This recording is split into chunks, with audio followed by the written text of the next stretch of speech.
आगे हम सभी महाभारत की कथा में प्रवेश करेंगे। कल आपसे मैंने एक निवेदन किया था कि दुर्योधन को ईर्ष्या कहाँ से शुरू हुई, पांडवों से द्वेष भाव कहाँ से आया, ये कहा था।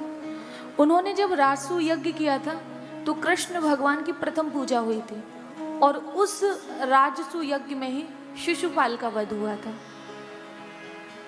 तो उस समय ये दुर्योधन भी गया था। उसमें दुर्योधन जब गया था, आज आपको एक पंक्ति भी बताएंगे जिसका बहुत इस्तेमाल किया जाता है और जो महाभारत में नहीं है। तो ये खांडव वन में इन्होंने जो एक महल बनवाया था, किसी ने भूल भुलैया गए हो, अर्थात जहाँ पे जल ना हो वहाँ पे जल दिखाई देना, जहाँ पे दरवाजा ना हो वहाँ पे दरवाजा दिखाई देना, और जहाँ पे दरवाजा हो वहाँ पे खाली स्थान दिखाई देना। ऐसा महल था वो। तो देश देश के राजा आए हुए थे, देश देश के राजा, और ढेर सारा उपहार रत्न जड़ित सामान लेके आ रहे थे। तो इसका जो हिसाब किताब था ना, लिखा पड़ी होती कि कौन कितना लाया, वो दुर्योधन को सौंपा था। तो इसे सब पता था कि क्या क्या यज्ञ में आया है। अब इसे वहीं से जलन होने लगा, वहीं से इसके हृदय में जलन शुरू हुआ।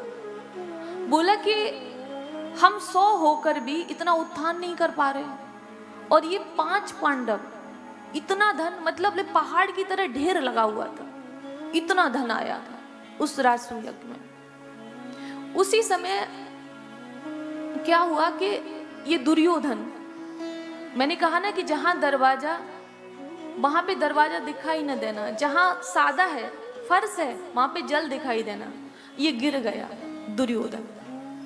ये जब गिर जाता है तो वहां पर सबसे पहले भीष्म हंसे हैं।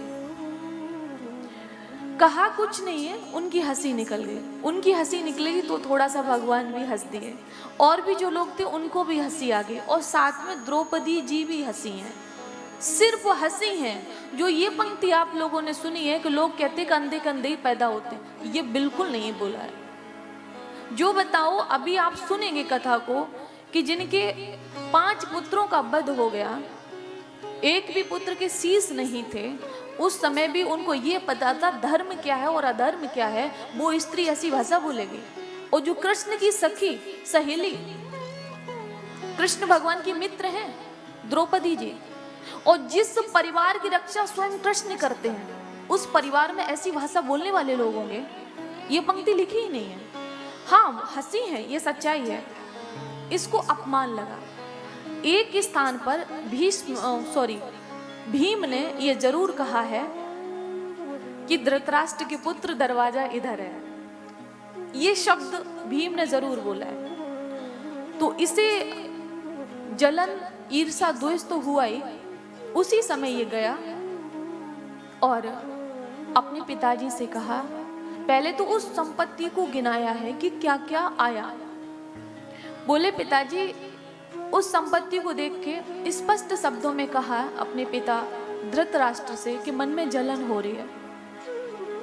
बोले कि आप कोई ऐसा उपाय करिए ताकि किसी भी तरह छल से, बल से हम उस संपत्ति को हड़प लें। उन्होंने हालांकि समझाया, बोले बेटा वो तुम्हारे भाई हैं, ये ठीक नहीं है। ऐसा करो कि हम यज्ञ कराते हैं और देश देश के राजाओं को बुलाएंगे, वो तुम्हारे लिए भी उपहार लेके आएंगे। ये भी लिखा है कि धृतराष्ट्र कह रहे कि तुमको वेदों का ज्ञान है, शास्त्र का ज्ञान है, शास्त्र के अनुसार जो तुम ईर्ष्या द्वेष मन में ला रहे हो निषेध है, इसलिए तुम पांडवों से जलन मत करो बल्कि प्रेम भाव रखो। दुर्योधन ने कहा नहीं नहीं, आपको कोई युक्ति निकालनी पड़ेगी, और हम उनको नीचा दिखाना चाहते हैं, हम उनको गिरता हुआ देखना चाहते हैं। तो आप एक काम करिए। शकुनी ने तब तक इशारा दे दिया। शकुनी बोले कि पांडवों से कहो कि जुआ खेले, द्युत कीड़ा की जाए, जिससे हमको पासे डालना आता है, हम बहुत बड़े कलाकार हैं इसमें, हम उनको हरा देंगे। शकुनी ने ये कहा। धृतराष्ट्र ने कहा कि हम विदुर जी से परामर्श लेते हैं, उसके बाद हम ये कार्य करेंगे। तो दुर्योधन जानता था कि अगर विदुर जी से कहा तो ये काम कभी हो नहीं सकता है, क्योंकि मंत्री थे, राय सही देते वो। बोला कि अगर आपने ये फैसला अभी तुरंत नहीं लिया तो मैं आत्महत्या कर लूंगा। जब ये धमकी दी तो पुत्र के शोक में व्याकुल हो गए। बड़ा पुत्र था ये। पांडवों को विदुर जी के द्वारा बुलवाया, साथ में द्रौपदी भी आई और वहां पर खेल शुरू हुआ। जब खेल शुरू हुआ, जितनी संपत्ति थी धीरे धीरे करके सब हड़प ली। शकुनी पासे डाल रहा था, दुर्योधन नहीं। जितनी संपत्ति थी जब सब चली गई तो नकुल, सहदेव, भीम, फिर अर्जुन, उसके बाद में अपने आप को दांव पे लगाया। दास दासी भी लगा दिए थे जितने थे। फिर युधिष्ठिर जी ने अपने आप को दांव पे लगाया। जब स्वयं को भी लगा दिया, फिर कौन बचा? द्रौपदी। जब द्रौपदी बची तो शकुनी ने कहा कि अब तो तुम्हारे पास कुछ बचा नहीं, अब क्या लगाओगे? बोला कि सोचो महाराज, कुछ बचा है क्या? तो द्रौपदी पे इनकी दृष्टि गई। विनाश काले विपरीत बुद्धि। भाई काम गलत करोगे, पांडव हो चाहे कोई, वो भुगतना तो पड़ेगा। गलत काम में तो बुद्धि भ्रष्टि हो जाती है ना। हालांकि इन्होंने मना तो किया, लेकिन धृतराष्ट्र ने कहा मेरी आज्ञा है। तो ठीक है, मैं मानती हूँ माता पिता की आज्ञा का पालन करो, लेकिन कोई दुराचारी पिता ये कह दे इसका मर्डर कर दो, तो क्या कर दोगे? वहां पे तो आपको विरोध करना चाहिए मेरे हिसाब से। लेकिन उन्होंने विरोध नहीं किया, जुआ खेलने बैठ गए। उसी समय शकुनी ने कहा अभी सबसे ज्यादा कीमती तुम्हारे पास एक चीज बची है, तुम्हारी पत्नी द्रौपदी। इन्होंने आनन फानन में सोचा ही नहीं, उनको भी दांव पर लगा दिया। और जैसे ही लगाया उसने पासा डाला, हार गए। जब हारे हैं तो पहले तो घर का ही जो नौकर होता उसके द्वारा बुलवाया गया। पहले तो विदुर जी से कहा, फिर उससे बुलवाया गया। द्रौपदी ने मना कर दिया। द्रौपदी ने कहा कि आप पूछ कर आओ कि धर्मराज युधिष्ठिर पहले दांव पे हमें लगाया था या अपने आप को? अगर वो स्वयं हार चुके थे फिर तो उनके अधिकार में कुछ नहीं रहा, मैं भी नहीं रही, तो मुझे दांव पे कैसे लगा दिया? ये पूछ के आओ। इतना कहने पर भी जब बात नहीं बनी, दुशासन को दुर्योधन ने कहा कि अगर वो नहीं आ रही हैं तो सभा में केसों को पकड़कर खींच के लाओ। उस समय द्रौपदी एक वस्त्र में थी, महाभारत में लिखा है। द्रौपदी ने दुशासन से कहा मेरे केस खुले हुए हैं, मैं एक वस्त्र में हूं, पितामहों ने कभी मेरा मुख नहीं देखा है। और वहां पर केवल उनका परिवार ही नहीं था, लिखा है 1 कोस लंबाई और 1 कोस चौड़ाई। 1 कोस में कितने किलोमीटर होते हैं आपको पता होगा? इतना बड़ा वो जुआ का भवन स्पेशल बनवाया था। और देश विदेश के राजा भी बैठे हुए थे। सोचो कि केवल परिवार ही नहीं था, और लोग भी बैठे थे। जब दुशासन द्रौपदी को जबरदस्ती करने लगा तो द्रौपदी कौरवों की स्त्रियों के पास भागी हैं अपनी आत्मरक्षा के लिए, लेकिन वहां भी अपने आप को सेफ नहीं कर पाई। तो कृष्ण भगवान का नाम लिया और ये सोचा कि शायद विधाता की यही इच्छा है, तो उनकी इच्छा में ही अब मेरी इच्छा है, ये उन्होंने बोला। और वैसे ही दुशासन अपमान करता हुआ उनको लेके आया है। मेरे से शब्द नहीं निकलते हैं कि जब मैंने इस चरित्र को पढ़ा तो मेरी आंखों में आंसू आ गए। भारत की नारी है, वो कोई साधारण नहीं थी। यज्ञ सैनी उनका नाम आया है महाभारत में, यज्ञ सैनी। वो साधारण नहीं थी। कृष्ण की सखी साधारण नहीं हो सकती है, अर्जुन की पत्नी साधारण नहीं हो सकती है। और उसके साथ ऐसा अत्याचार, ऐसा दुराचार कि भगवान इस संसार में किसी स्त्री के साथ ना करे। केसों को पकड़ के अपमान करता हुआ वो अपने पैरों पे चल के नहीं आई है। सोचो किस स्थिति में लाया गया सभा में।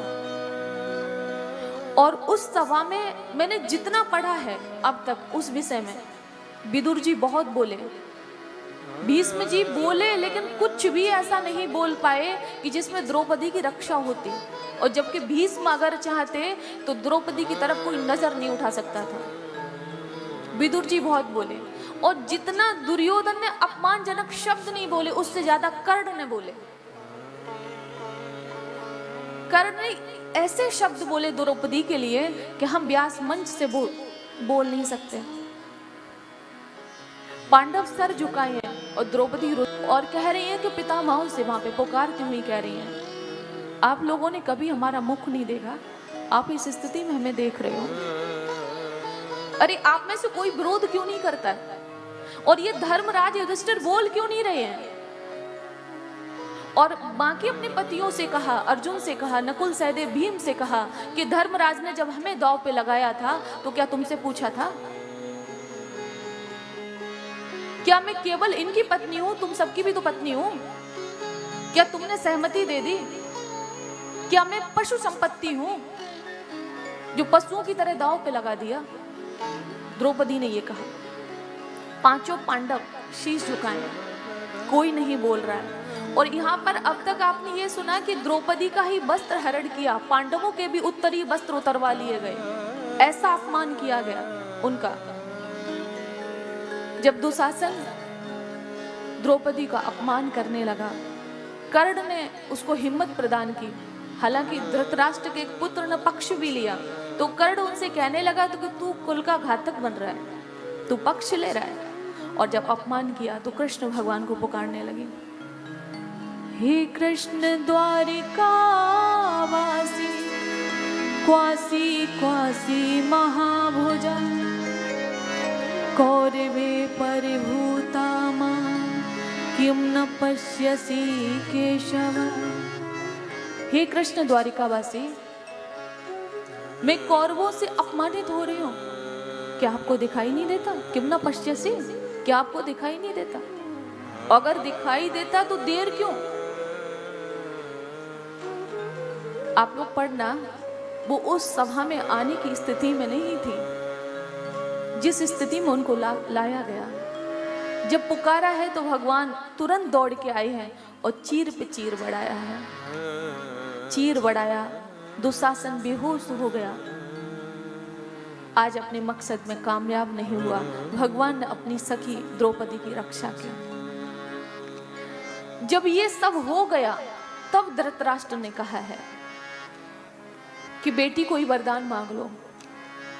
और देखिए कि जिन पतियों ने दांव पे लगाया तो द्रौपदी पहला वरदान क्या मांगती हैं? कहती हैं कि हमारे पति जो इनको दास बना दिया गया है, इनको दासत्व से मुक्त कर दिया जाए, पहला वरदान।